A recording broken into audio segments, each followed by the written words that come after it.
either. Dude, I get that, but like Louis Money on random, like it's kind of unfair. Yeah, it's kind of unfair, especially when he hits his characters because he plays like 17 different characters, and like Sharp's the same thing. Like I wouldn't want to play either of them in a random match because it's just like they know how to play like the entire literally everyone. Ugh. Man, we're going to be getting into this. It looks like we're going to be seeing the Palutena, very familiar character for Louis Money in Smash. Again, kind of cultural characters in general. You can see the Mario, the Fox, a bunch of stuff. So, I mean, it depends on how well he does here. Good, like getting started right here, Louis Money just playing the game the way that that this matchup has to be played. Like Villager, not the most interactive of characters, and Palutena has the potential to do the same. So just kind of disengaging and using that auto reticle as a tool to build up percent before you're like fully ready to go in. It's really good awareness from Louis Money. Because Palu has the capability of like building up a whole lot of damage without interacting whatsoever, and then can just kind of go in and beat the hell out of you. Oh, dude, Javi is struggling here. I don't know what's going on, but like we saw at the very beginning of the match, they kind of went up to that platform, just kind of waited. I don't know what they're waiting for, but like I don't know what's going on. But it looks like Javi is just trying to move, like not even doing anything. Like they've only got a couple of hits. Louis Money just absolutely smothered them on the left side. We haven't seen the right side of the stage yet. We've only seen the left side of the stage. This is absolutely insane so far. Yeah, Louis Money just like not just like beating him in the matchup, but just outclassing him entirely. I know what it is. Yeah, okay, there we go. Finally got the right side of the stage as well. Looks like we're going to be going back to it. Maybe not. But yeah, okay, looks like Javi's finally starting to play the game here. I'm like, dude, Louis Money was just all over him. Like, that beginning of the game was just so strange. Like, Javi just sat up there and did nothing. I don't know what that was about. I think it was honestly like just not knowing what to do. Like Javi was trying to figure out like what his approach option was, and then oh my goodness. Oh. Yeah, you know what? I probably feel like that too about playing against Louis Money. Honestly, who would? This dude is Louis Money, man. I think money's in his name. Like, how do you expect me to beat this guy? Not only does he outclass me in Smash Bros, but he outclasses me in life. That's just what it is. He outclasses you in having a cool tag, too. Like, wonderful Skiff, mid-tier. Louis Money, top tier. Listen, if I put that money sign at Skiff, right, if it was like Skiff Money, right? But the wonderful money. The dollar sign was the S at the beginning of Skiff. I would look sick as hell. What if you did like wonderful underscore money, but not the dollar sign, just the word money? You heard it here first, everyone. This is Skiff's new tag, wonderful underscore money. Wonderful money? I mean, that'd be cool and all, but like, I'm not living the high life quite like Louis Money is, man. This dude's just absolute baller. Like you said earlier, man. Look at 132 right now. Looks like they're gonna be able to get back to the map. Yes, they will, using that platform to recover safely. And Javi is definitely struggling here. Oh, wow. Okay, that reflector sticking out there a little bit longer. Got that pebble to shoot right back. But man, Javi trying to get that stock still, man. Stock is a bad spot to be in. Dash Tag not gonna do it. Yeah, like Louis living to 145, especially against a character with, frankly, like for his size, Villager has some ridiculous kill power. If you've ever watched a player like Pokelam play this character, Pokelam will take stocks at 60% without batting an eye. But Louis Money living over 153% and using that rage to get that back air on ledge, Town & City, rage, Palutena back air, that's a recipe for disaster, and Louis Money capitalizing on it, taking that final stock, making this game one a ridiculously commandeering 3 stock.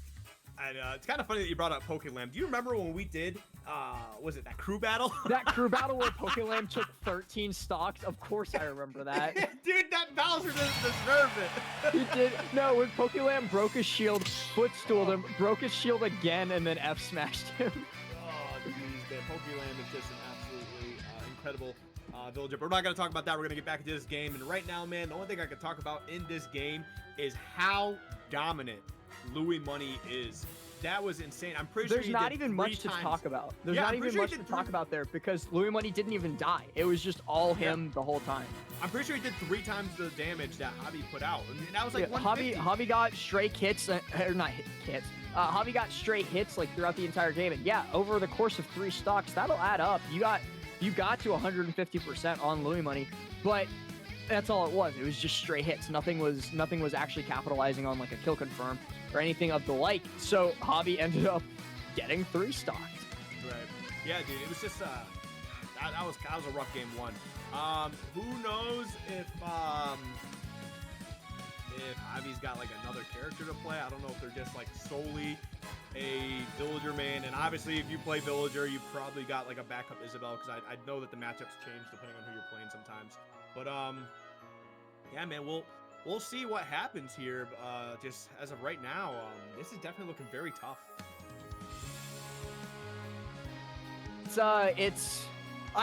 I'm sitting here trying to think of like, okay, how can Javi manage to do this? Like, what's the stage pick? When you get 3-stocked, it's not a how do I adapt, it's how do I not get 3-stocked again. There's a big difference between like getting 2-stocked and getting 3-stocked. And as silly as that may sound, there is a distinct like, okay, I can adapt here because I did manage to take a stock. So how did I do that? How do I do that again? When you get 3-stocked, there was nothing good about that game. You need to completely change up your game plan. I think like, I don't know if Javi's used to like being passive, because obviously Villager does have, you know, quite the advantage when they're playing passive, and kind of, you know, your opponent's just kind of like having to take their time because they're trying to be cautious because it's a Villager and they're taking their time. And obviously when you do that, the forward air and back air can build up a lot of damage. And it looked like they tried getting forward air and back air going a lot of times, but like either Louis Money is up in their face and stopping them before it happens. There was a couple times they throw out forward air or back air, and Louis Money just reflected. Yeah, back, he just reflected it. He just said, nope, eat this. Yeah, like, so I don't know if just like if Javi is just not ready to deal with this type of pressure or something. But it's definitely that game one was definitely rough. But I mean, you gotta take it into consideration as well. It's no offense to Javi. Javi, I'm sure is a great player, but like it's also Louis Money. Louis Money is just godlike. This dude's so good. It's definitely an interesting factor right there. And I did just take a peek into Smash GG chat, and there were complaints of lag from both players. So I just called the council in. I sent a quick DM to the TO group chat. It's like, hey, come look at this. And now there are 6 moderators looking at this.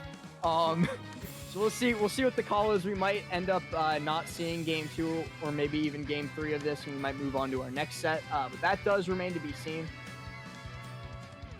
Yeah, so yeah, dude, I mean, worst case scenario, we just kind of take a little bit of I think there are like plenty of other matches lined up to be played anyway. For sure. Yeah, Javi calling for a mod in the Twitch chat. Yeah, I see that too. That's a thing. But you got the button and smash that GG. So it looks like they're going to try game 2 at the start. Probably going to start off with a button check. And if it's still bad, they might go play off stream. We'll see. I mean, or they might get a lag check. If they can just get a better connection, if it's off stream, I mean, all the power to them. Like I'm of the firm opinion that, like, especially outside of top 8, competitive integrity always comes first. So if it's like you could get content or you could get like a good match, I'm always like, go ahead and play off stream. I'll try and spectate the stream or whatever. Because it's all about like actually making the best environment for the players to compete in, and then getting your content based on it. That's definitely a fair point. I mean, it's just kind of a unfortunate situation. It looks like they're actually playing this though. This doesn't look like a button check to me. I mean, it's definitely, if it is, it's a very aggressive button check.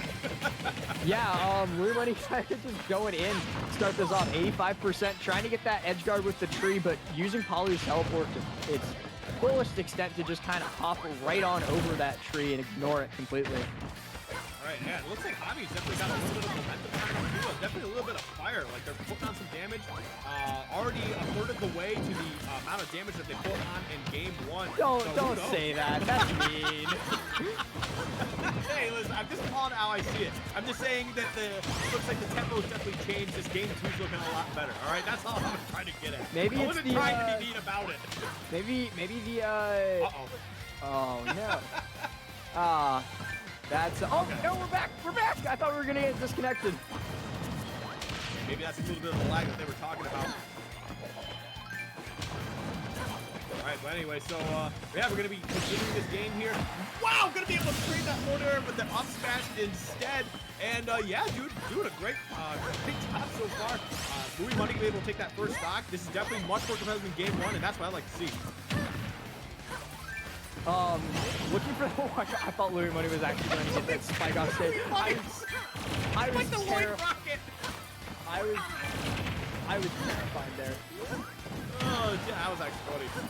All right, but so far, man. Okay, so ever since Louis Money got the stock, he's just kind of continued to pile on this damage. I think he's definitely struggling here, just finding a way to hit him. Like it's just like, all right, dude, that first stock was nice and all, but I'm sick of it. I'm gonna take out this stock too as fast as I can. Louis Money's doing a hell of a job. Oh my god, I thought that was going to be a stage spike situation from the Lloyd Rocket right there, but Louis Money just kind of said, I don't care. Yeah, it was that was a nice little setup, for sure. Uh-oh. All right, they get past 155, and there we go. We're past the amount of damage in game one from Javi. Great Dude, you're not going to let that go, man. Dude, now that you said it, like I'm going to say it again. You're not going to let him outlive his mistake by getting killed with his own Lloyd Rocket on the reflector right there. Louis Money had all the time in the world. He reflected both the fair and the Lloyd Rocket right back in Javi's face, and that hurts. Getting killed by two of your own moves. And it's great that, like, you know, you're getting this damage down to Louis Money as well, but when it's 169 for the percentage right now, like, and you're still not killing Louis Money, like, he's got so much rage behind him now, like, he can find a way just get a couple hits, and then it's absolutely blow up this stock from Javi. So Javi's definitely in a bit of a struggle right now. Great nair to stop the recovery. Palutena's teleport is very exploitable at that ledge as long as you're able to get an active hitbox. Oh, man, oh, what a little combo right there, 33% so far. Woo! Pile on this game is looking for the grab, not going to get it, man. Javi just cannot take this stock. Right? Javi, 191. Oh, finally, there we go. We're on the board with a stock. Javi, it's definitely too little too late, man. I'm sorry, like I don't like to be that guy, but man, Louis Money is on fire tonight. And yeah, you did get that stock. That's great and all, but man, you got two more stocks to get rid of, and you're at 99% your final stock against Louis Money. Like, oh, you got to be playing immaculate. And it's looking like literally one more up air, one more down throw back air, one more dare off stage, one more fair at lead, one more of literally almost any of Palutena's moves could take this here. Pretty much, man. Palutena is a very strong character in general. Dash attack back there. I don't know if forward air would kill at the ledge. I mean, it's definitely a strong option. But oh man, he like pushing into the explosive flame. I don't know. It was. You know what I always kind of wanted to see a Palu do, and I don't play Palu, so I don't even know if it's possible. But imagine getting like an explosive flame at distance and Louis Money taking the set or the game and the set right there with that fair or that tilted ledge. But I've always wanted to see if they could like start an explosive flame, then get a grab and throw someone into the explosive flame. I feel like that would be like such a sick way to close a stock. I don't think it's possible. I don't with like think with the end lag on explosive flame, but just imagine if it was.